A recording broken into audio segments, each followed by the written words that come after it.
భారతదేశంలో జరిగే అతిపెద్ద పండుగల్లో దసరా ముఖ్యమైనది. అసలు దుర్గామాత మహిషాసురుణ్ణి ఎందుకు వధించింది? మిగిలిన దేవతలు ఎందుకు చంపలేక దుర్గామాతని సృష్టించారు? అలాగే 9 రోజులు పండుగలో ఏ రోజు ఎలా జరుపుకుంటారు? దసరా రోజున శ్రీరాముడు చంపిన రావణాసుర వధని ఎందుకు చేస్తారు? రెండిటికి సంబంధం ఏంటి? అసలు మహిషాసురుడెవరు? అతను పుట్టుక ఏంటి? ఇలా ఎన్నో ప్రశ్నలకి సమాధానం ఈ వీడియోలో తెలుసుకుందాం. వీడియోనైతే స్కిప్ అవ్వకుండా ఎండ్ వరకు చూసేయండి. దసరా పండుగ గురించి నాకు తెలిసిన ఎన్నో విషయాలు మీతో ఈ వీడియోలో అయితే షేర్ చేసుకుంటాను. హాయ్ హలో అందరికీ నమస్కారం. Welcome back to my channel Deoras world. నేను దీప్తి. మీరు కానీ ఫస్ట్ టైం ఈ ఛానల్ని విజిట్ చేస్తుంటే నా కంటెంట్ మీకు నచ్చినట్టయితే తప్పక మన ఛానల్ని అయితే సబ్స్క్రైబ్ చేసేసుకోండి, లైక్ చేయండి, షేర్ చేయండి. లేట్ చేయకుండా వీడియోని అయితే స్టార్ట్ చేసేస్తాను. పక్కనే ఉన్న బెల్ ఐకాన్ని కూడా యాక్టివేట్ చేసేసుకోండి. నేను వీడియోస్ పెట్టగానే మీకు నోటిఫికేషన్స్ అయితే వచ్చేస్తాయి. దసరా పండుగ గురించి తెలుసుకునే ముందు మహిషాసురుడు ఎలా పుట్టాడు, దాని వెనుక కథ ఏంటో ఇప్పుడు తెలుసుకుందాం. దానవ వంశానికి మూల పురుషుడైన ధనువుకి రంభుడు, కరంబుడు అనే 2 కొడుకులు పుడతారు. వీరిలో రంభుడు పెద్దవాడు, కరంబుడు చిన్నవాడు. వీరి వంశం అనేది దానంలోనూ, గుణంలోనూ, ప్రవర్తనలోనూ సాటి లేనిది. అయితే ఈ 2 అన్నతమ్ముళ్ళకి ఒక లోపం ఉంటుంది. అది ఏమిటంటే వీరికి సంతానం కలగదు. దానితో వీరి తరువాత తరం అనేది ఆగిపోతుంది.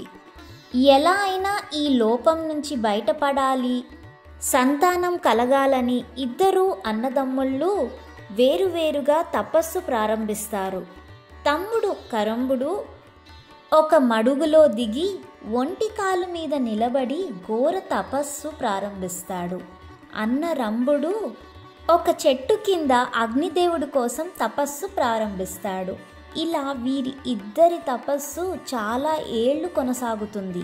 ఒకరోజు తమ్ముడు కరంబుడిని నీటిలో ఉన్న ఒక ముసలి అతన్ని సంహరిస్తుంది. ఆ ముసలి మరెవరో కాదు, ఇంద్రుడు. ఇంద్రుడు తన రూపాన్ని మార్చుకొని వచ్చి కరంబుడిని సంహరిస్తాడు. అయితే ఇది చూసిన అన్న రంభుడికి చాలా కోపం వస్తుంది. ఇంద్రుడిని చంపాలి అని అనుకుంటాడు. కానీ తపస్సు నుంచి బయటికి రాకూడదని రంభుడు ప్రాణత్యాగం చేసుకోవాలని నిర్ణయించుకుంటాడు. దానితో తన ఎడమ చేత్తో జుట్టుని పట్టుకొని, కుడి చేత్తో కత్తిని పట్టుకొని తన తలని నరుక్కొని అగ్నిదేవుడికి తనను తానే బలి ఇచ్చుకోబోతుండగా ఇంతలో అగ్నిదేవుడు ప్రత్యక్షమై ఆపుతాడు. రంభాసుర, ఏమిటి నీ ఆలోచన? నువ్వు ప్రాణత్యాగం చేసినంత మాత్రాన నీ తమ్ముడు తిరిగి రాడు కదా, నీ ప్రయత్నం మానుకో అని ఆదేశిస్తారు. అందుకు రంభుడు, నా తమ్ముడు అమరుడు కాదని నాకు తెలుసు. సంతానం ఆశించే కానీ ఇంద్ర పదవి కోసం తపస్సు చేయలేదు. ఈ సత్యం తెలిసి కూడా ఎందుకు నిష్కారణంగా మా తమ్ముణ్ణి చంపి మా దానవ జాతి వంశానికి తీరని నష్టం కలిగించాడు ఈ ఇంద్రుడు? అందుకు ప్రతీకారంగా సర్వ ప్రాణి గణాలకు అజేయుడు, మహాపరక్రమవంతుడు, సకల లోక విదంతుడు, త్రిలోక విజేత అయిన పుత్రుణ్ణి నాకు వరంగా ఇవ్వమని కోరాడు రంభుడు. అందుకు అగ్నిదేవుడు కొడుకు పుట్టే వరం ఇస్తాడు. కానీ ఆ కొడుకు ఎలా పుడతాడు అంటే రంభుడి మనసులో ఎవరి మీద కామవాంఛ వస్తుందో ఆమె గర్భాన్నే పుత్రుడు జన్మిస్తాడు అని అగ్నిదేవుడు వరం ఇస్తారు. రంభాసురుడు ఇంటికి తిరిగి వస్తుండగా ఒక మహిషిని అనగా గేదెని చూస్తాడు. ఆ గేదెని చూడగానే రంభుడికి మనస్సు చలించి దాంతో సంగమిస్తాడు. దాంతో ఆ గేదె గర్భవతి అవుతుంది. ఇక రంభుడు సంతోషంతో ఆ గేదెను పట్టమహిషిని చేసి రక్షణ కొరకు కాపలాగా కొన్ని దున్నపోతులని ఉంచుతాడు. ఒకరోజు ఒక దున్నపోతు కామవాంఛతో ఆ గేదె వెనుక అనగా ఈ మహిషి వెనుక పడతాడు. దీనితో రంభుడికి కోపం వచ్చి ఆ దున్నపోతుతో యుద్ధం చేస్తాడు. ఆ యుద్ధంలో దున్నపోతు తన కొమ్ములతో రంభుడిని పొడిచి చంపేస్తుంది. కళ్ళ ముందే తన భర్త మరణం చూసి ఈ మహిషి భయంతో నిండు గర్భంతోనే యక్షుల వద్దకు కాపాడమని పారిపోతుంది. యక్షులు దున్నపోతుని చంపేస్తారు. ఆ తర్వాత రంభాసురుడు మృతదేహాన్ని చితిపైకి చేర్చి కొరివి పెడతారు. తన భర్త శరీరం మంటల్లో కాలిపోతుంటే చూడలేక తాను కూడా ఆ చితిలో దూకి సతీ సాగమనం చేసుకుంటుంది. యక్షులు అంతా చూస్తుండగా ఆ మంటల్లో నుంచి ఒక మగబిడ్డ బయటికి వస్తాడు. అతనే మహిషాసురుడు. ఇలా రంభాసురుడు తపస్సుగాను తన వంశం కొనసాగించేందుకు తన వారసుడిగా మహిషాసురుడు పుడతాడు. ఇలా పుట్టిన ఈ మహిషాసురుడిని చివరికి చంపేందుకు దేవతలంతా కలిసి దుర్గామాతని పుట్టిస్తారు. ఈ దుర్గమ్మ తల్లి 9 రోజులు మహిషాసురుడితో ఘోర యుద్ధం చేసి ఎట్టకేలకు సంహరిస్తుంది. ఇలా చంపిన శుభ సందర్భాన్ని మనము దసరా పండుగగా జరుపుకుంటాము. ఈ దసరాని విజయదశమి అని కూడా అంటారు. విజయదశమి అంటే విజయాలకి గుర్తుగా జరుపుకునే పండుగ అని అర్థం. ఈ దసరా పండుగని 10 రోజులు జరుపుకుంటారు. కారణం దుర్గాదేవి రాక్షసుణ్ణి చంపడానికి 9 రోజుల సమయం పట్టింది కనుక ఈ 9 రోజులనే దేవీ నవరాత్రులు అని లేదా శరణ్ నవరాత్రులు అని కూడా పిలుస్తారు. ఆ తర్వాత 10వ రోజున విజయానికి గుర్తుగా విజయదశమిని జరుపుకుంటారు. అసలు మహిషాసురుణ్ణి దుర్గామాత ఎందుకు చంపాల్సి వచ్చింది? అసలు దుర్గామాతని ఎందుకు పుట్టిస్తారు? ఈ ప్రశ్నలకి సమాధానమైతే ఇప్పుడు తెలుసుకుందాం. మహిషాసురుడు పెరిగి పెద్ద అయ్యాక ఎలాగైనా దేవతలపైన పట్టు సాధించాలని అనుకుంటాడు. అప్పుడు తన మిత్రుల ద్వారా తెలుసుకునింది ఏమిటంటే తనకి అమరత్వం అంటే మరణం లేని వరం లభిస్తే ఏ లోకాన్నైనా సులభంగా జయించవచ్చు అని అనుకుంటాడు. దీనికి బ్రహ్మదేవుడి కోసం ఘోరమైన తపస్సు ప్రారంభిస్తాడు. అలా కొన్ని ఏళ్ళు గడుస్తాయి. మహిషాసురుడి తపస్సుకి మెచ్చి బ్రహ్మదేవుడు ప్రత్యక్షమవుతాడు. మహిషాసుర, నీకు ఏమి వరం కావాలో కోరుకోమని అడుగుతాడు. నాకు అమరత్వం కావాలని కోరగా దానికి బ్రహ్మదేవుడు పుట్టిన ప్రాణికి గిట్టక తప్పదు, జనన మరణాలు సహజం, ప్రకృతి విరుద్ధమైన నీ కోరిక తీర్చడం అసాధ్యం, అమరత్వం కాకుండా ఏమి వరమైనా కోరుకో అని బ్రహ్మదేవుడు చెప్తాడు. అప్పుడు మహిషాసురుడు, ఆడది నా దృష్టిలో అబల, ఆమె వలన నాకు ఎటువంటి ప్రాణహాని లేదు, పురుషుడు వలన నాకు మరణం రాకుండా నాకు వరం ప్రసాదించు స్వామి అని కోరుతాడు. అలా బ్రహ్మదేవుడు వరాన్నిచ్చి మాయమయ్యారు.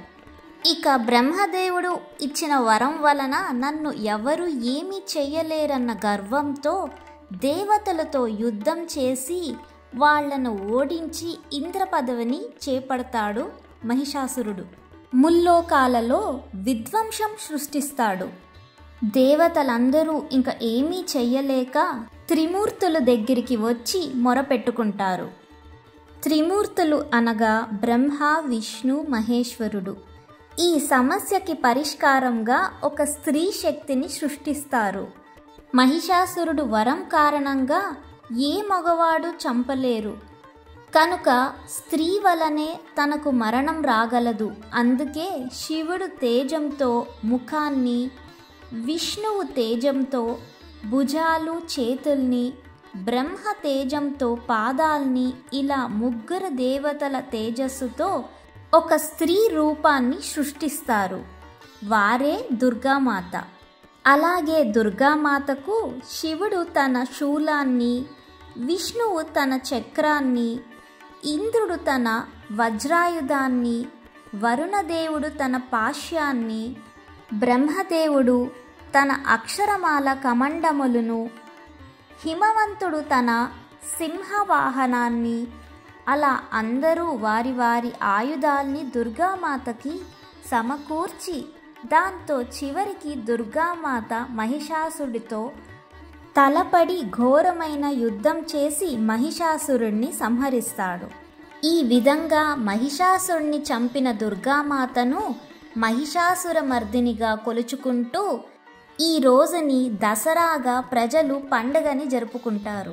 ఇక 9 రోజులు యుద్ధం చేసిన దుర్గామాతని 9 రోజులు వివిధ రూపాలలో తల్లిని కొలుచుకుంటారు. నవరాత్రుల రోజుల్లో 9 అమ్మవారుల రూపాలు ఏ రోజున ఏమిటో చూసేద్దామా? నిజ ఆశ్వీయుజ శుద్ధ పాడ్యమి నాడు అనగా మొట్టమొదటి రోజున బాల త్రిపుర సుందరి అలంకారంతో దుర్గామాతని కొలుస్తారు. నిజ ఆశ్వీయుజ శుద్ధ విదియ నాడు అనగా రెండవ రోజు గాయత్రీదేవి అలంకారంగా దుర్గామాతని కొలుస్తారు. నిజ ఆశ్వీయుజ శుద్ధ తదియ నాడు అనగా మూడవ రోజు మహాలక్ష్మీదేవి అలంకారంలో దుర్గామాతని కొలుస్తారు. నిజ ఆశ్వీయుజ శుద్ధ చవితి నాడు అనగా 4వ రోజు అన్నపూర్ణ అలంకారము చేస్తారు. నిజ ఆశ్వీయుజ శుద్ధ పంచమి నాడు అనగా 5వ రోజు లలితాదేవి అలంకారము చేస్తారు. నిజ ఆశ్వీయుజ శుద్ధ షష్ఠి నాడు అనగా 6వ రోజు శాకాంబరి దేవి అలంకారం చేస్తారు. నిజ ఆశ్వీయుజ శుద్ధ సప్తమి నాడు అనగా 7వ రోజు సరస్వతీదేవి అలంకారము. నిజ ఆశ్వీయుజ అష్టమి నాడు అనగా 8వ రోజు దుర్గాష్టమి అంటే దుర్గాదేవి అలంకారము. నిజ ఆశ్వీయుజ శుద్ధ నవమి నాడు అనగా 9వ రోజు మహిషాసురమర్దిని అలంకారంలో దుర్గామాతని కొలుస్తారు. ఇక 10వ రోజున విజయదశమి పర్వదినాన దుర్గాదేవిగా ఆ అమ్మవారిని ప్రజలు భక్తి శ్రద్ధలతో కొలుస్తారు. కానీ కొన్ని ప్రాంతాలలో మొదటి రోజున శైలాపురి, రెండవ రోజున బ్రహ్మచారిణి, మూడవ రోజున చంద్రఘంటాదేవి, 4వ రోజున కూష్మాండదేవి, 5వ రోజున స్కందామాత, 6వ రోజున కాత్యాయిని, 7వ రోజున కళావతి, 8వ రోజున మహాగౌరి, 9వ రోజున సిద్ధిదాత్రి దేవిగా అమ్మవారిని కొలుస్తారు. దేశంలో వివిధ ప్రాంతాల్లో వివిధ రకాలుగా ఈ పండుగని జరుపుకుంటారు.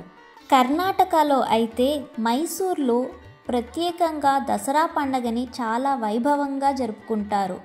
మహారాజు వారి కులదైవమైన చాముండేశ్వరి దేవిని ఆరాధించి ఏనుగుల మీద ఊరేగింపుగా తీసుకెళ్తారు. ఆ సమయంలో అక్కడి వీధులన్నీ దేశవ్యాప్తంగా వచ్చిన జనాలతో నిండిపోతుంది. చాలామంది కళాకారులు తమ కళా ప్రదర్శనల్ని చేస్తారు. అంతేకాదు మైసూర్ ప్యాలెస్ ప్రత్యేకంగా అలంకరిస్తారు. ఈ దృశ్యాలని చూడడానికి 2 కళ్ళు సరిపోవు. అలాగే దసరా రోజున రాజుగారు ఆయుధ పూజ కూడా చాలా వైభవంగా జరిపిస్తారు. మైసూర్లో అయితే దసరా ఉత్సవాలు 10 రోజులు చాలా వైభవంగా జరుపుకుంటారు. అలాగే కలకత్తా, గుజరాత్, ఒడిస్సా, విజయవాడ, తెలంగాణ ఇలా చాలా ప్రాంతాలలో దసరా పండుగని చాలా వైభవంగా జరుపుకుంటారు. ఇక దసరా పండుగ రోజు కొన్ని ప్రాంతాలలో రావణ దహనం చేస్తారు. దీనికి కారణం ఏమిటంటే శ్రీరాముడు ఈ రోజునే రావణుడిపై దండెత్తి వెళ్ళాడు అని చెప్తారు. అందుకే ఈ రోజున రావణాసురుడి దిష్టి బొమ్మని తగలబెడతారు. అంతేకాదండి, రావణ దహనం వెనుక మరో పరమార్థం ఏమిటంటే రోజు రోజుకి స్త్రీలపైన అత్యాచారాలు పెరిగిపోతున్న ఈ రోజుల్లో పరస్త్రీని తల్లిలా పూజించాలి, లేకపోతే రావణుడిలాగా ఏదో ఒకరోజు దహించుకుపోతారని అర్థం. మనిషిలో కామ, క్రోధ, మద, మోహ, మాత్సర్యాలు నశింప చేసుకోవాలని మనకి రావణ దహనం సందేశం ఇస్తుంది. ఈ కారణాల వల్ల రావణ దహనం దసరా రోజున చాలా ప్రాంతాల్లో జరుపుకుంటారు. ఇలా విజయదశమి దేశంలో ప్రజలు చాలా ఆనందంగా జరుపుకుంటారు. ఒక స్త్రీ తల్లిగా లాలించగలదు, తప్పు చేస్తే కాళీమాతగా, దుర్గామాతగా దండించగలదు అని చాటి చెప్పే పండుగే ఈ దసరా పండుగ. ఇవేనండి నాకు తెలిసిన దసరా గురించి కొన్ని విశేషాలు మీతో షేర్ చేసుకున్నాను. మీ అందరికీ దసరా శుభాకాంక్షలు. Thanks for watching. Like, comment, share and subscribe to my channel. See you soon. Bye bye.